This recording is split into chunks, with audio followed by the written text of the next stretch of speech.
Hello listeners, and welcome to our very first program in our series, Let's Learn Technical Studies A and C, which is produced for grade 8 learners and anybody else who has an interest in the subject. My name is Nodi Yambo, and today we will learn about bricklaying and plastering. Please have a pen and a notebook ready so that you can make notes of the important points.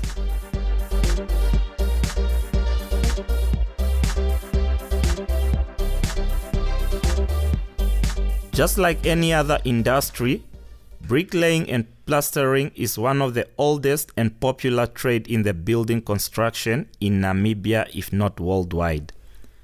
Today's program, we will talk about bricklaying and plastering. At the end of this program, you should be able to identify, use, and store the basic hand tools used in bricklaying and plastering. Name the different trades in the construction industry and outline the trades relevant to the building industry.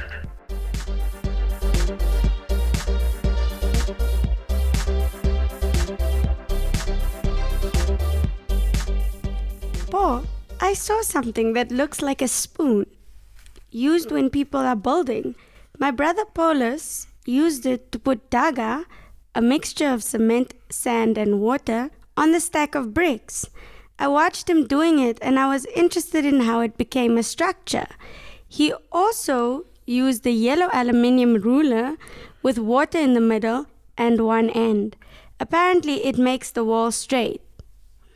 The thing that looks like a spoon is called a bricklayer stroller grace. It is used for common brickwork. The aluminium one is called a spirit level. My uncle is a builder. That's why I always want to learn this. I have a little bit of basic knowledge of bricklaying. The spirit level is used to plumb and level the walls in brickwork.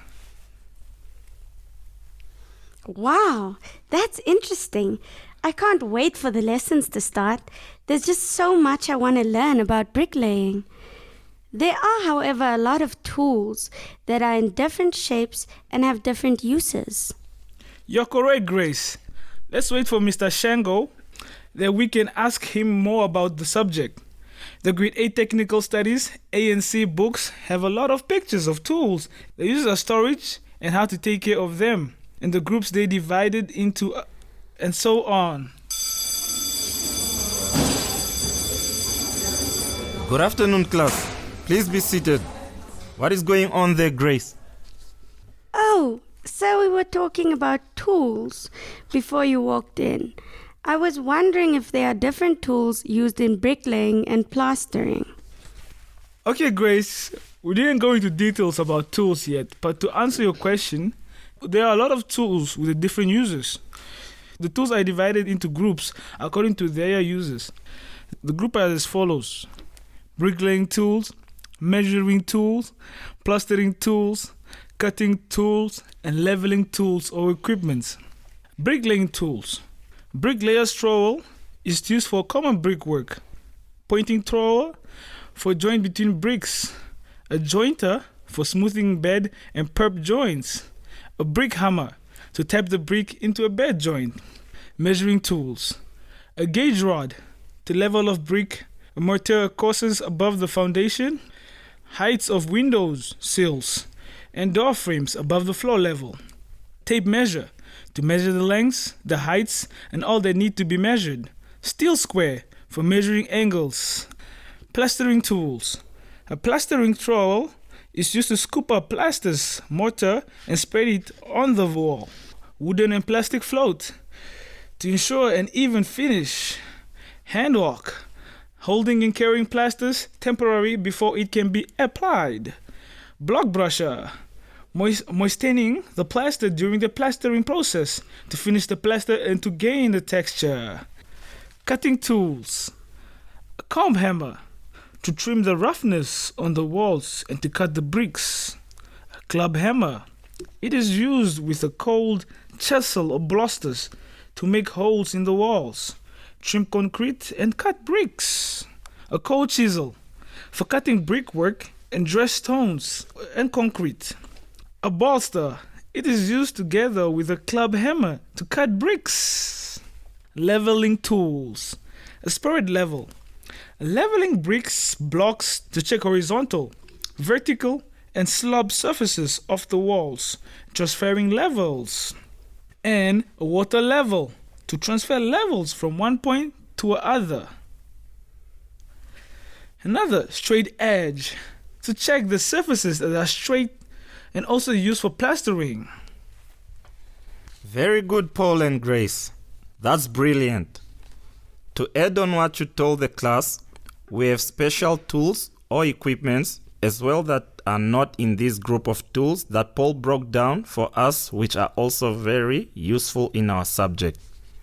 These are power tools like angle glider is used to cut either metal, concrete, bricks, etc. Spade is used to scoop sand, cement, and dig trenches.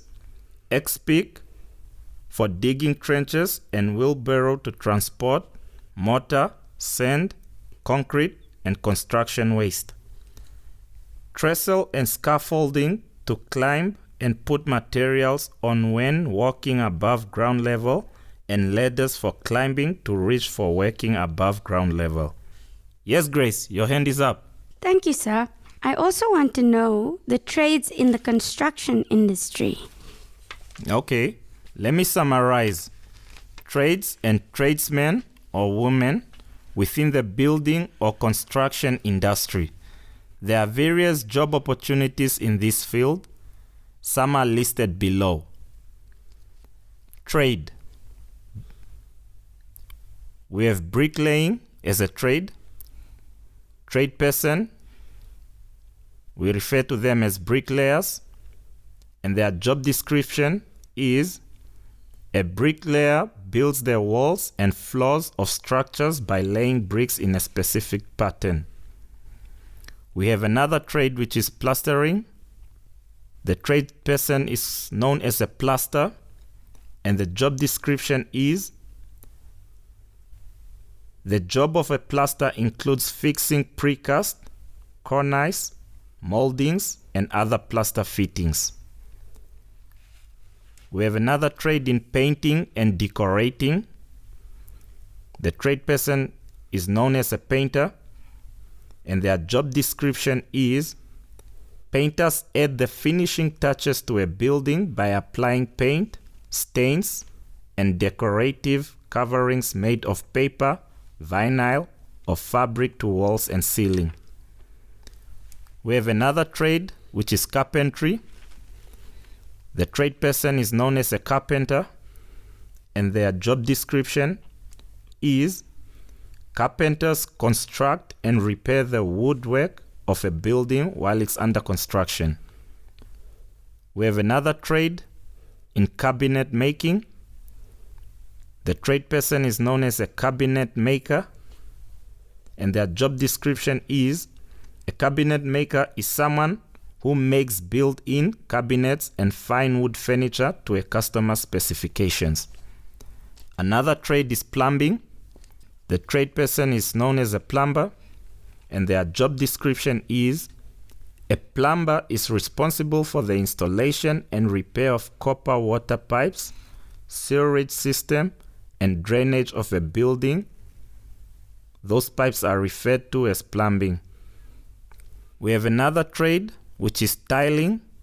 The trade person is known as a tiler, and their job description is: the tiler lays ceramic or natural tiles on surface such as walls and floors. Another trade is electrical work.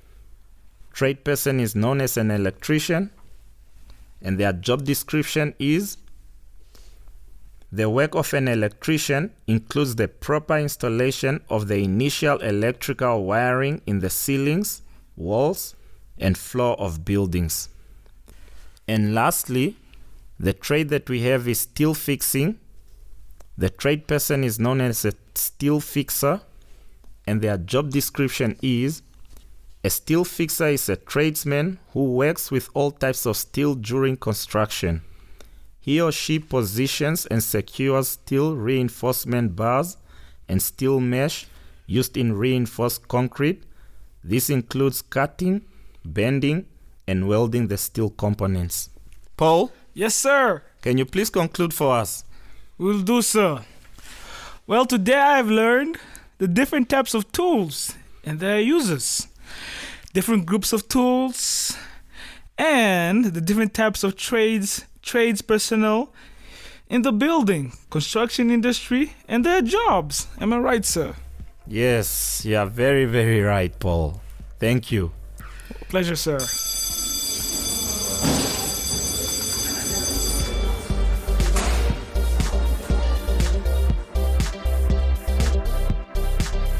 This brings us to the end of our program for today. This program was written by Mr. R.T. Kapenda. Until next time, take care, stay safe, sanitize your hands at all times, and wear your mask. This program was brought to you by NAMCOL with funding from the Ministry of Education, Arts and Culture and the Commonwealth of Learning.